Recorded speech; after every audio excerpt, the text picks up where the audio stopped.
cardboard or a pixel generation. It's actually six-sided asymmetric. And I think you can see underneath it without any problem.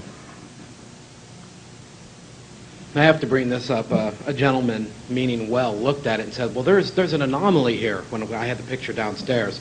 And I said, an anomaly? He goes, yes. It looks like it's floating in the air. It is. Thank you. That's what it's doing. You're right. Here are the stills that I took at home, which basically you've seen in the video, but they're a little different. They're a little sharper in detail. You can also notice the cranial ridge on the head. Turn to the microphone.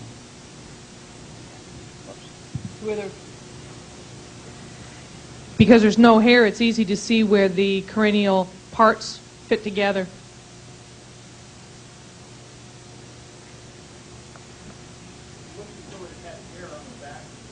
There was no hair. That's simply caused by the shadow of the head. It's either a fold in the thermal blanket or it's some of the blood that's dripping out of the back of the head. There was no hair on the body that I could find.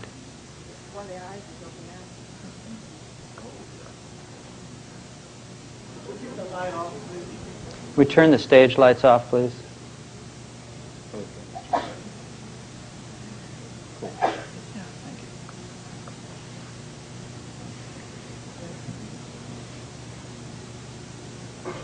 People have argued, foolishly, well, there's problems with this photograph. You know, there's not enough definition. What they've done, in their infinite wisdom, is take pictures off the web, which is a bad, bad idea. If you're going to examine a photo, you don't do it like that. As you can see, all the definition is there.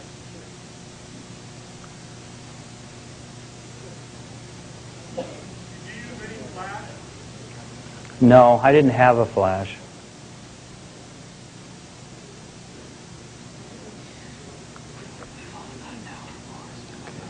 Here's a good picture of his headache.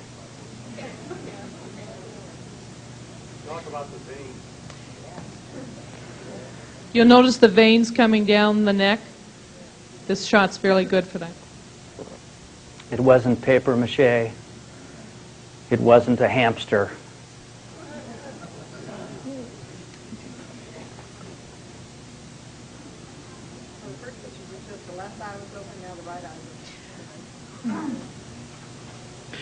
One of the remarkable things about bringing something like this to you fine people is the fact that you even notice things we haven't.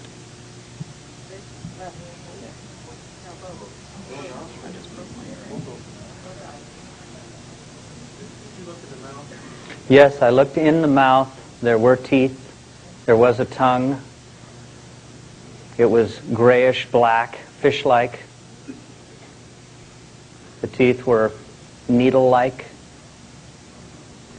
Single row on top, single row on bottom.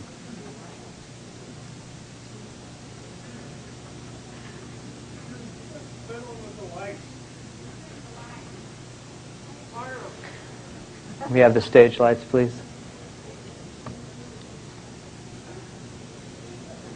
Lights, please. Thank you. So those were the pictures that I took at home that I have left. The rest are gone.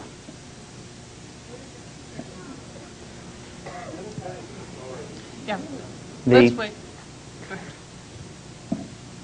The sequence of what happened was between 1 and 9 days from the time that I encountered this thing and when I no longer had control of it. It was at my house. I made arrangements for people to come and look at it, people who I trusted. From one time to another, things would change. Arrangements would be canceled for no reason. People were being threatened. We did the examination. We did a topical examination that we videotaped and we photographed in great detail. All of that information is gone.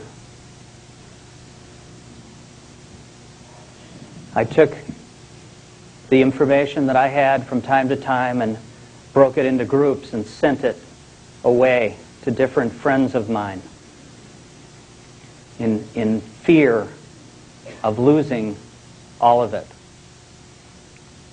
One of the people that Jonathan sent this material to was his good friend Dolly, who he found dead. After the 9th day, I realized I had no hope of preserving anything.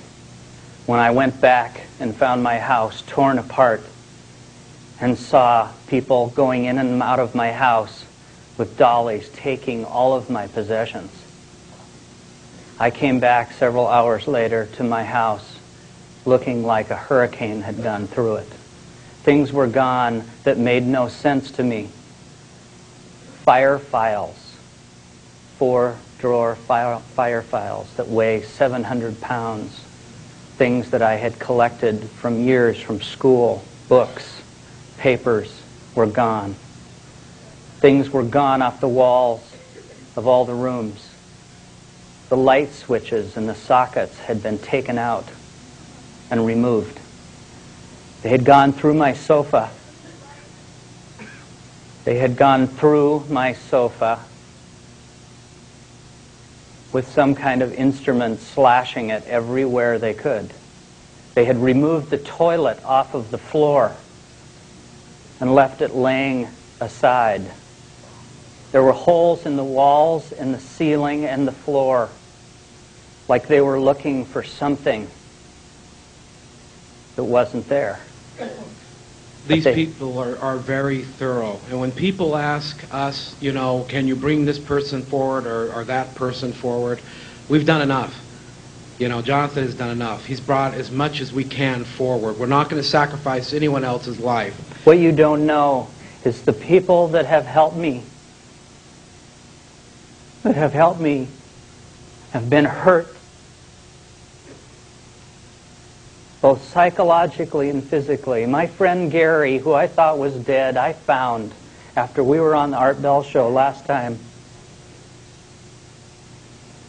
We told everyone to let us know if they could find him. We gave out an email address. And some people emailed me.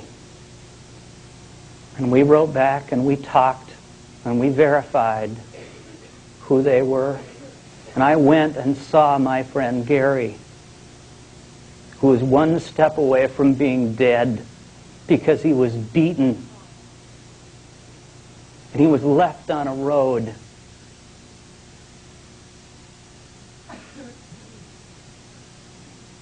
This is probably the hardest point for me, because I saw him too. Gary was a 200-pound architect who's now a mere 130-pound shell, who has no desire to live any longer because of trying to protect Jonathan and what he had and not wanting any evidence or information to be released. And they used drugs on him as well. He doesn't want me to do this. He doesn't want me to do this. But my friend Dolly and Gary, who tried to help me, are the way they are because they helped me. And that's why I'm here.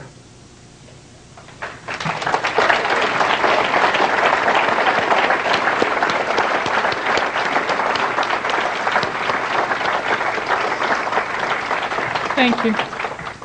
You know, this isn't easy. And I'm not very good at this. But somebody has got to know that this is going on. It's not the aliens that are the enemy. It's the ones that are in our own camp. We have to stick together as a community. We've seen a lot of nations and religions and human lives devastated by division, by semantics. We have to begin to work together. This is an incredible